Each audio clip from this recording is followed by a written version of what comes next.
Vous serez mes témoins, une émission qui nous montre la nouveauté de vie acquise au travers l'œuvre du Saint-Esprit dans la vie de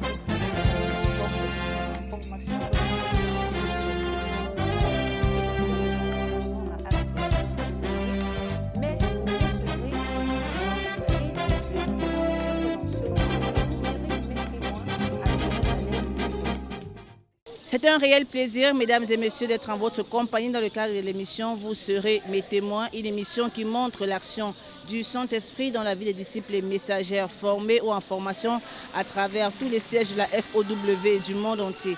Mesdames, messieurs, bien-aimés dans le Seigneur Jésus-Christ, shalom, merci de votre incontestable fidélité. Bienvenue à cette émission Vous serez mes témoins. Acte 1, verset 8, vous recevrez une puissance et le Saint-Esprit survenant sur vous. Vous serez mes témoins à Jérusalem, dans la Judée, dans la Samarie et jusqu'aux extrémités de la terre. CVV International va comme ça pour vous chercher les témoins qui ont expérimenté à mi-parcours la délivrance sur un aspect afin qu'ils puissent partager leur expérience. Question de nous fortifier et de nous encourager à la loi et au témoignage. Et si on ne parle pas ainsi, il n'y aura pas d'aurore pour le peuple. Nous recevons dans ce plateau Maman Elengesa Elisabeth de la promotion Naomi de Lubumbashi, mariée et mère de plusieurs enfants au ministère du Travail, à la quarantaine et au protocole. Shalom maman. Shalom maman. Très honorée de vous recevoir Maman Elengesa Elisabeth.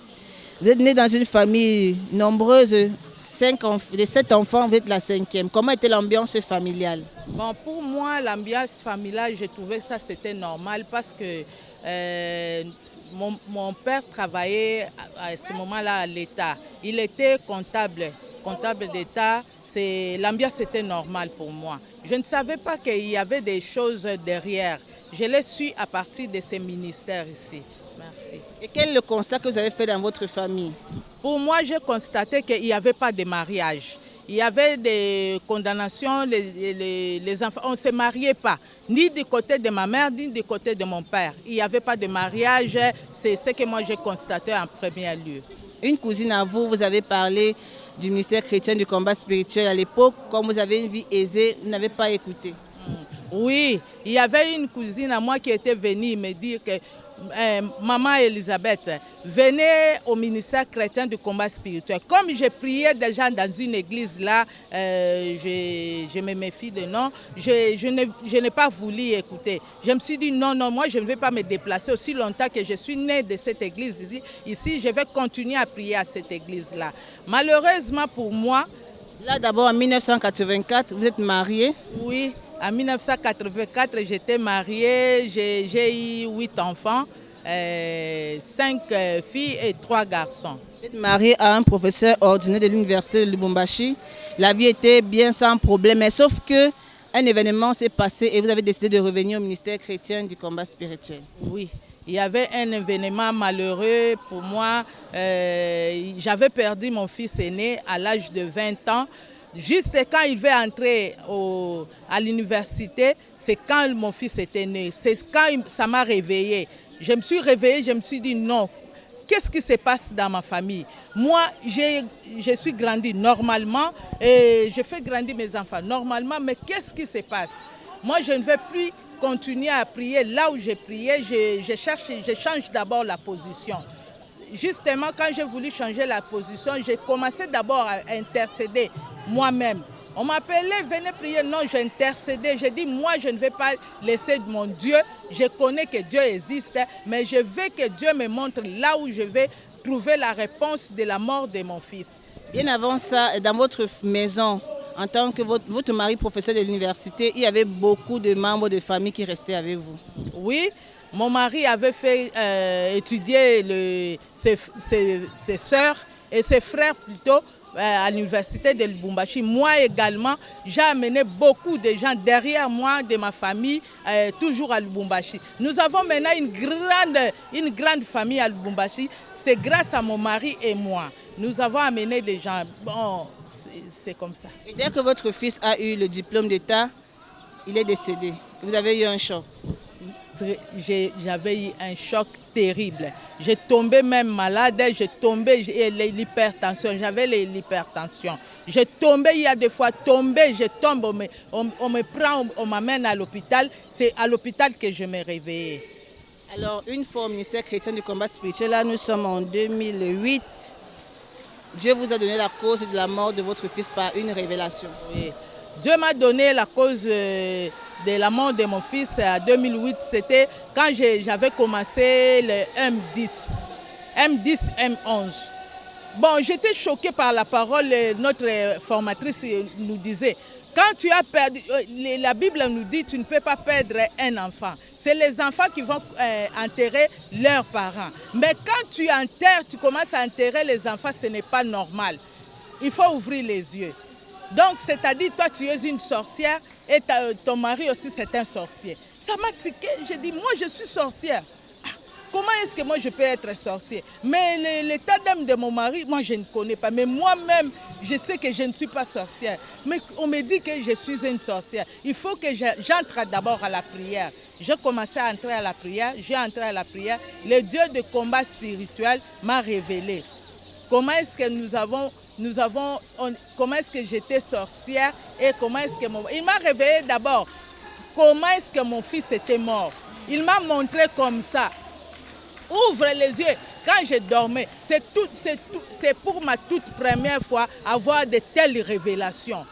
Il m'a montré, ouvre tes yeux, regarde telle personne, regarde tout ce monde-là, d'où il vient ce monde ici. Moi, mais il vient de l'enterrement, oui. Regarde les personnes qui sont devant.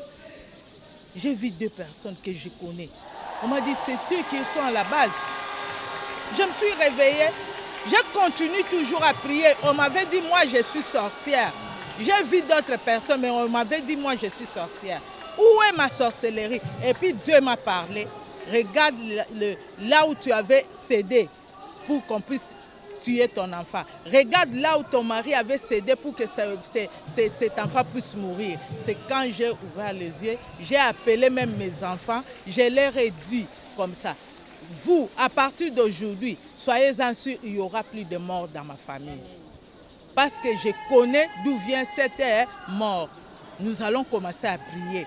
Nous tous, il faut qu'on aille au ministère chrétien du combat spirituel. Là, nous aurons notre délivrance. C'était ça. En tout cas, Dieu vous a montré réellement qui a tué votre fils. Et vous aussi, vous avez cédé en tant que parent et à la mort de votre fils. Gloire soit rendue à Dieu, lui qui révèle les choses cachées.